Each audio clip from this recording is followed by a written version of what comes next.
الحمد للہ وحدہ والصلاة والسلام علی من لا نبی بعدہ اعوذ باللہ السمیع العلیم من الشیطان الرجیم بسم اللہ الرحمن الرحیم واعتصموا بحبل اللہ جميعا ولا تفرقوا واذکروا نعمت اللہ علیکم اذ کنتم اعداء فألف بین قلوبکم فأصبحتم بنعمته إخوانا وكنتم على شفا حفرة من النار فأنقذكم منها صدق اللہ العظیم۔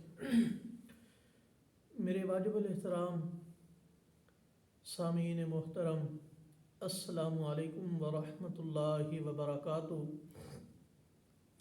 میرے چند دوست احباب جو انسانیت سے محبت رکھنے والے ہیں، وطن عزیز سے پیار کرنے والے ہیں، ان کا اصرار تھا کہ معاشرے کے اندر جو قتل و غارت بڑھ رہی ہے اور معاشرے میں بگاڑ پیدا ہو رہا ہے اور انسانی جانیں ضائع ہو رہی ہیں، اس موضوع پر بات کی جائے اور یہ پیغام زیادہ سے زیادہ لوگوں تک پہنچایا جائے۔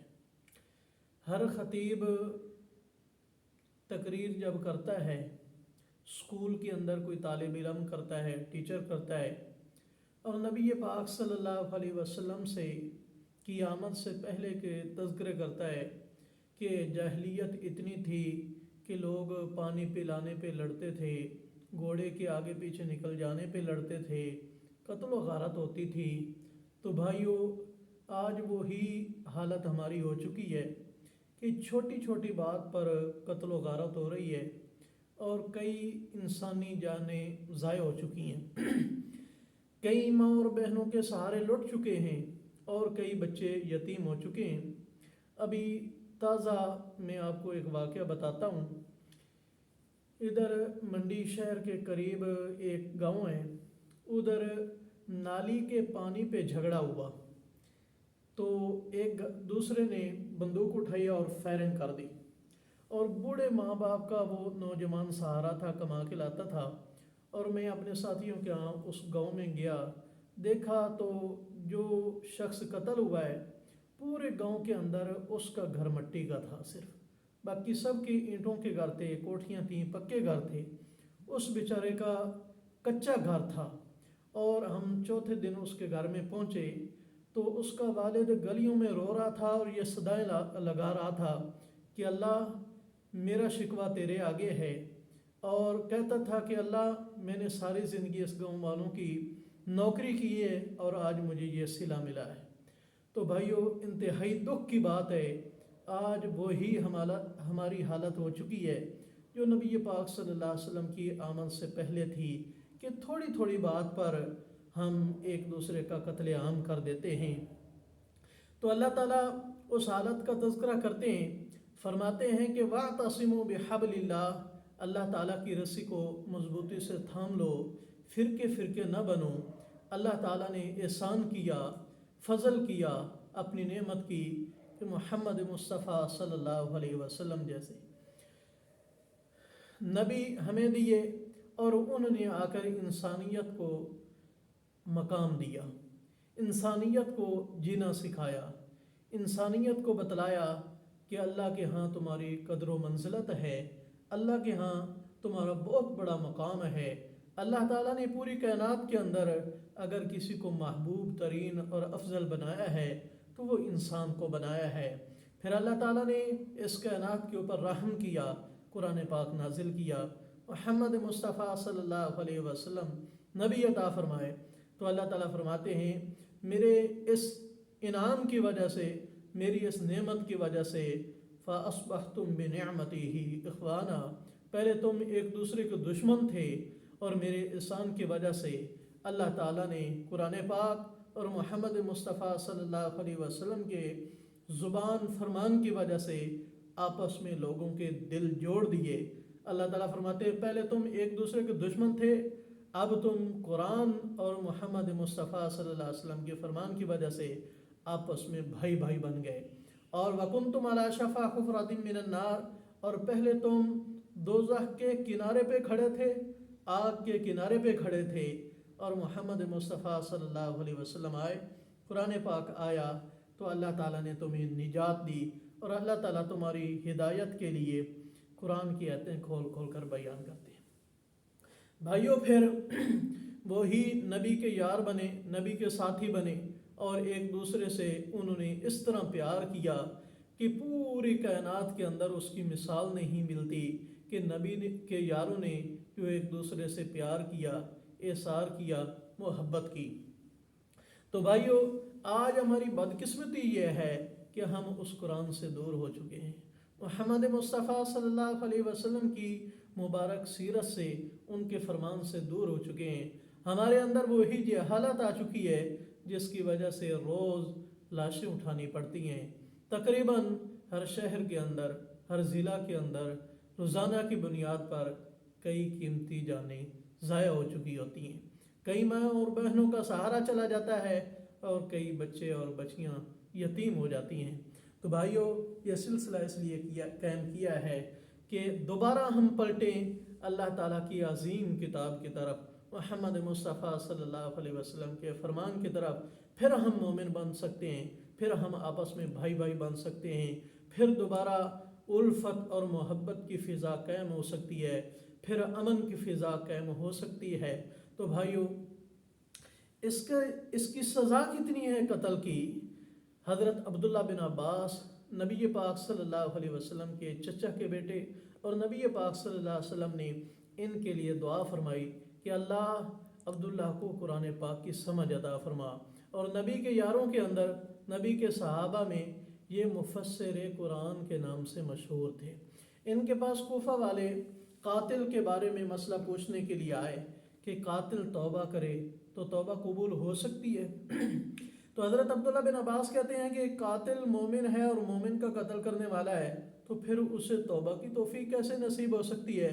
کیونکہ اللہ تعالیٰ قرآن پاک میں فرماتے ہیں وَمَن يَقْتُلْ مُؤْمِنًا مُتَعَمِّدًا فَجَزَاؤُهُ جَهَنَّمُ خَالِدًا فِيهَا، کہ جو جان بوجھ کر کسی مومن بندے کا قتل عام کرتا ہے تو اس کی سزا دوزخ ہے، ہمیشہ اس میں رہے گا، وَغَضِبَ اللَّهُ عَلَيْهِ، اور اللہ تعالیٰ کا غضب ہے اور اللہ تعالیٰ نے اس کے لیے عذاب تیار کر کے رکھا ہے۔ نبی پاک صلی اللہ علیہ وسلم ارشاد فرماتے ہیں کہ ایک وقت آئے گا کہ زمین اپنے خزانے ستونوں کی طرح بہر نکال دے گی اور سونے چاندی اور جتنے خزانے بہر ہوں گے۔ تو قاتل آ کر کہے گا، اس کے پاس کہے گا آ کر کہ یہ وہ خزانہ ہے جس کی وجہ سے میں نے اتنی جانیں قتل کر دیں اور اس کے بدلے میں مجھے قتل کر دیا گیا۔ تو چور آئے گا اور کہے گا کہ یہ وہ خزانہ ہے جس کی وجہ سے میرا ہاتھ کاٹا گیا، تو اس میں سے کچھ لے گا نہیں۔ تو حضرت عبداللہ بن عباس رضی اللہ تعالیٰ عنہ کا ایک اور واقعہ آپ کو بتاتا ہوں جو وہ بیان کرتے ہیں کہ نبی کی آمد سے پہلے قتل کے بارے میں جو قسم ہوئی، وہ کہتے ہیں کہ بنو ہاشم میں سے ایک قریشی نے ایک آدمی کو اپنا نوکر رکھا اور وہ اپنے ساتھ لے کر گیا۔ جب وہ اپنے باڑے میں لے کر گیا، وہاں اونٹ بندھے ہوئے تھے، انہوں نے کہیں سفر کرنا تھا، اپنے اونٹوں کو ساتھ لے کر اس ہاشمی نوکر کو ساتھ لے کر چل پڑا۔ تو رستے میں ایک اور آدمی گزر رہا تھا، اس کے بھی اونٹ تھے اور وہ ہاشمی تھا، بنو ہاشم کے ساتھ اس کا تعلق تھا۔ اس آدمی نے کہا کہ میری بوریا کا منہ کھل گیا ہے، تم مجھے کوئی رسی دے دو، کہیں یہ نہ ہو کہ میرا اونٹ ڈر جائے۔ تو جو ہاشمی نوکر تھا اس نے ایک اونٹ کی رسی اسے دے دی، جس کی وجہ سے اس نے اپنی بوریا کا منہ باندھ لیا۔ سفر کرتے کرتے جہاں انہوں نے رکنا تھا تو وہ قریشی سردار رکا اور انہوں نے ہر اپنے اونٹ کے پاؤں باندھنا شروع کر دیے۔ سب اونٹوں کے پاؤں باندھ دیے گئے، ایک اونٹ کھلا رہ گیا۔ تو قریشی سردار نے ہاشمی نوکر سے پوچھا، جسے خدمت کے لیے لیا گیا تھا تنخواہ پر، کہ یہ اونٹ کیوں کھلا ہے، اس کی رسی کہاں گئی؟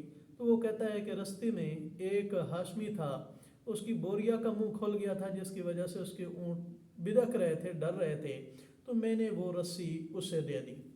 تو اس قریشی سردار نے غصے میں آ کر اسے زوردار لاٹھی ماری، جس کی وجہ سے اسے گہری چوٹ لگی اور وہ مرنے کے قریب ہو گیا۔ تو قریب سے ایک یمنی آدمی گزرا، اس نے اس کو بلایا، اور کہا کہ کبھی مکہ میں حج کے موسم میں گیا ہے؟ وہ کہتا ہے ہر سال تو نہیں جاتا لیکن کبھی کبھار جاتا ہوں۔ تو مرنے والا ہاشمی یمنی آدمی کو کہتا ہے کہ جب بھی زندگی میں تیرا مکہ میں جانے ہونا تو ادھر اعلان کرنا کہ اے قریشیو آ جاؤ۔ جب قریشی جمع ہو جائیں تو پوچھنا ہاشمی کہاں ہے۔ جب ہاشمی آ جائیں تو کہنا کہ ابو طالب کہاں ہے۔ جب ابو طالب آ جائیں تو انہیں خبر دینا کہ تمہارے ہاشمی آدمی کو فلاں آدمی نے ایک رسی کی وجہ سے قتل کر دیا ہے۔ کچھ عرصہ گزرا تو وہی قریشی سردار جو ہاشمی کو نوکر بنا کر لے گیا تھا، خدمت کے لیے لے گیا تھا، ابو طالب نے پوچھا کہ ایک آدمی ہمارا تو لے کر گیا تھا، اس کا کیا بنا ہے؟ تو قریشی سردار کہتا ہے کہ رستے میں وہ بیمار ہو گیا تھا، میں نے بڑی اس کے تگ و دو کی، علاج معالجہ کیا، لیکن وہ ٹھیک نہیں ہو سکا، وہ فوت ہو گیا ہے، تو میں نے ادھر ہی اس کا کفن دفن کا انتظام کر دیا ہے۔ تو بات آئی گئی ہو گئی۔ پھر کچھ عرصہ گزرا تو حج کے موسم میں وہ یمنی آدمی آیا، اس نے آواز لگائی ہجوم میں جو حج کے لیے لوگ آئے ہوئے تھے، قریشیو میری بات سنو۔ سارے لوگ آ گئے۔ پھر اس نے پوچھا کہ بنو ہاشم کے لوگ کہاں ہیں؟ بنو ہاشم کے لوگوں کا پتہ چلا۔ پھر اس نے پوچھا کہ ابو طالب کہاں ہیں؟ تو ابو طالب آگے بڑھے تو یمنی آدمی نے وہ مرنے والے غلام کا پیغام دیا کہ مجھے فلاں آدمی نے ایک رسی کی وجہ سے قتل کر دیا تھا۔ اب ابو طالب نے اس قریشی کو پکڑا اور پوچھا کہ تو نے ایک رسی کی وجہ سے ہمارے آدمی کو قتل کر دیا تھا؟ تو یمنی آدمی کہنے لگا نہیں، مکر گیا، اس نے بات سے انکار کر دیا کہ میں نے اس پر ظلم نہیں کیا، وہ خود بیمار ہوا اور فوت ہوا۔ تو ابو طالب نے کہا یا تو اس کے بدلے میں ہمیں 100 اونٹ دے گا، اس کی دیت دے گا، یا پھر تیری برادری کے 50 آدمی تیری جگہ پہ قسم اٹھائیں گے کہ تو نے اسے رسی کی وجہ سے نہیں قتل کیا، وہ خود بیمار ہو کر اس دنیا سے رخصت ہو گیا ہے، یا پھر اس کے بدلے میں ہم تجھے قتل کریں گے۔ وہ قریشی آدمی اپنی برادری کے پاس گیا، قبیلے کے پاس گیا کہ ابو طالب مجھ سے قسم مانگ رہے ہیں تو تم میری قسم دے دو، میں نے اسے قتل نہیں کیا۔ تو برادری کے لوگ قسم دینے کے لیے تیار ہو گئے۔ تو ابو طالب ہاشم قبیلے کی ایک عورت اس قاتل کے قبیلہ میں اس کی شادی ہوئی تھی اور اس کے بچے بھی تھے، وہ ابو طالب کے پاس آ گئی کہ ابو طالب میرے خامن سے یہ قسم نہ لینا، اس کو معاف کر دینا۔ اسی طرح ایک اور آدمی آ گیا، وہ کہتا ہے کہ ابو طالب آپ نے 100 اونٹوں کے بدلے میں 50 آدمیوں سے قسم لینی ہے، تو ہر بندے کے حصے میں 2 اونٹ آتے ہیں، یہ 2 اونٹ لے لو اور مجھ سے قسم نہ لینا۔ ابو طالب نے ان دونوں کو چھوڑ دیا، باقی 48 آدمی آئے اور انہوں نے ابو طالب کو قسم دی اور وہ قسم جھوٹی تھی۔ حضرت عبداللہ بن عباس رضی اللہ تعالیٰ عنہ کہتے ہیں نبی پاک صلی اللہ علیہ وسلم کے چچا کے بیٹے کہ ابھی 1 سال نہیں گزرا تھا کہ وہ سارے کے سارے اس دنیا سے رخصت ہو گئے جنہوں نے جھوٹی قسم اٹھائی تھی قتل کے اوپر۔ تو بھائیو، نبی پاک صلی اللہ علیہ وسلم ارشاد فرماتے ہیں قاتل کو بچانے کے لیے، قاتل کا ساتھ دینے کے لیے جو آدمی درمیان میں حائل ہوتا ہے، اللہ کی، لوگوں کی اور فرشتوں کی اس کے اوپر لعنت برستی رہتی ہے۔ اور نبی پاک صلی اللہ علیہ وسلم نے ارشاد فرمایا نہ اس کا صدقہ قبول ہے، نہ اس کی فرض نماز قبول ہے، نہ اس کی نفل نماز قبول ہے۔ جو قاتل سے بدلہ لینے کے لیے اس کے درمیان میں حائل ہوتا ہے، اس کو بچانے کی کوشش کرتا ہے، اس کی اتنی سزا کہ نہ اس کی فرض نماز قبول، نہ نفل نماز قبول اور نہ کوئی صدقہ خیرات قبول، بلکہ اللہ کی، اللہ کے فرشتوں کی اور پورے انسانوں کی اس کے اوپر لعنت ہوتی رہتی ہے۔ تو بھائیو، قاتل کا کتنا برا انجام ہوگا، یہ تو اس کو بچانے والے کا یہ حشر ہے، تو قاتل کا کتنا برا انجام ہوگا۔ تو بھائیو، تباہی سے بچو، اس دنیا کے اندر بھی رسوائی ہوگی، آخرت کے اندر بھی بہت بڑی رسوائی ہوگی۔ اللہ تعالیٰ سے دعا ہے کہ اللہ تعالیٰ ہمیں بغض و عداوت سے پاک، بھائی چارے، محبت اور الفت والی زندگی نصیب فرمائے، اور اپنی اور پیارے محبوب محمد مصطفیٰ صلی اللہ علیہ وسلم کی مکمل پیروی کرنے کی توفیق نصیب فرمائے۔ وما علینا الا البلاغ۔